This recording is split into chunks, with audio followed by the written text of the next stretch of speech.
अस्सलाम वालेकुम रहमतुल्लाहि व बरकातुहू। एक नई वीडियो के साथ आपकी खिदमत में हाजिर हूँ और उम्मीद करता हूँ तमाम दोस्त खैर आफियत से होंगे। तहरीक लब्बैक पाकिस्तान के एडवोकेट एहसानुल्लाह आरिफ ने एक बहुत बड़ी खुशखबरी दी है कि अगले जुमातुल मुबारक तक इंशाअल्लाह मस्जिद रहमतल लिल आलमीन खोल दी जाएगी और सब मिलकर अगले जुमे को जो है मस्जिद रहमतल लिल आलमीन के अंदर जुमा मुबारक अदा करेंगे।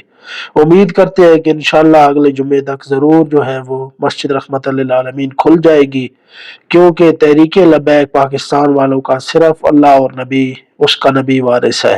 बाकी तो किसी से उम्मीदें लगाना जो है वो बिल्कुल ही, उन्होंने तो पानी फेर दिया हमारी उम्मीदों पर, और ना ही हमने उम्मीदें शुरू दिन से लगाई। और शुरू से हमें पता था कि जो लोग बाबा जी के साथ मसला खत्म नबूवत और नामूस रिसालत पर खड़े नहीं हुए, जब खत्म नबूवत पर डाके मारे गए, जब हुजूर की इज्जत और नामूस पर हमले हुए, उस वक्त वो पीर मौलवियों ने अपनी अनाएं नहीं खत्म की, तो इस वक्त कैसे वो तहरीक लब्बैक पाकिस्तान के साथ खड़े हो सकते हैं।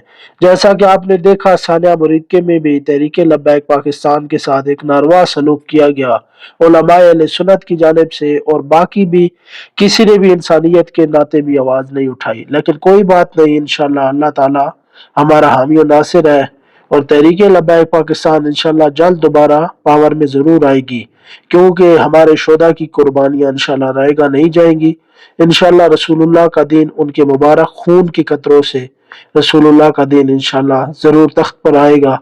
कुछ वक्त की खामोशी है, इंशाल्लाह फिर जो है हमारा दौर जरूर आएगा। उसके बाद बात करें तो एक बहन ने एक पोस्ट लिखी है, उसमें बहुत ही उन्होंने अपनी बेबसी जाहिर की है कि मेरे अबू को आज तकरीबन 49 दिन हो चुके हैं गिरफ्तार हुए, लेकिन अभी तक हमारे घर वालों की सबकी एक दफा भी मुलाकात उनसे नहीं करवाई गई। ये एक जुल्म है और उस पर बालाए जुल्म है। एक तो पुरअमन लोगों को, निहत्ते लोगों को, बेगुनाह लोगों को गिरफ्तार किया गया, जेलों के अंदर डाला गया। उसके बाद बालाए जुल्म ये है कि उनके घर वालों को आज 2 महीने करीब हो चुके हैं, एक मुलाकात जो है उनसे नहीं करने दी गई। कौन सा उन्होंने इतना बड़ा जुर्म किया था? और आपने मुखातिब किया कि मरियम साहिबा आवाम को इन इस तरह की तकालीफें ना दें, जब आपकी पकड़ आएगी तो आपको जो है छुपने की जगह भी अल्लाह के गजब से नहीं मिलेगी। तो इस तरह की ये मजालिम जो है नून लीग ढा रही है, इंशाल्लाह जल्द इनकी पकड़ होगी। और दूसरी तरफ देखिए कि बाबा जी फरमाते थे कि इश्क अपने फैसले करने में खुद बड़ा दलेर होता है। अगर कोई पीर मौलवी नहीं बोला तो ये समझते हैं कि इस्लाम लावारिस है। इस्लाम लावारिस नहीं है, इस्लाम अपनी पावर रखता है।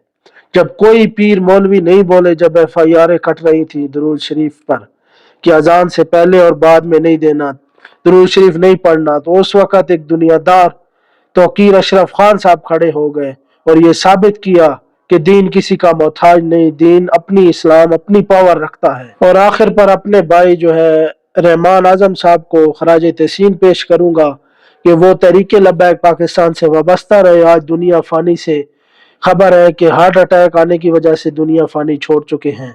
अल्लाह ताला से दुआ है कि अल्लाह ताला उनकी काबिल बख्शिश फरमाए, उनके लवाहिकीन को सब्र जमील अजर अजीम अता फरमाए, उनकी बख्शिश व मगफरत फरमाए, उनको जन्नतुल फिरदौस आला वरफा मकाम अता फरमाए।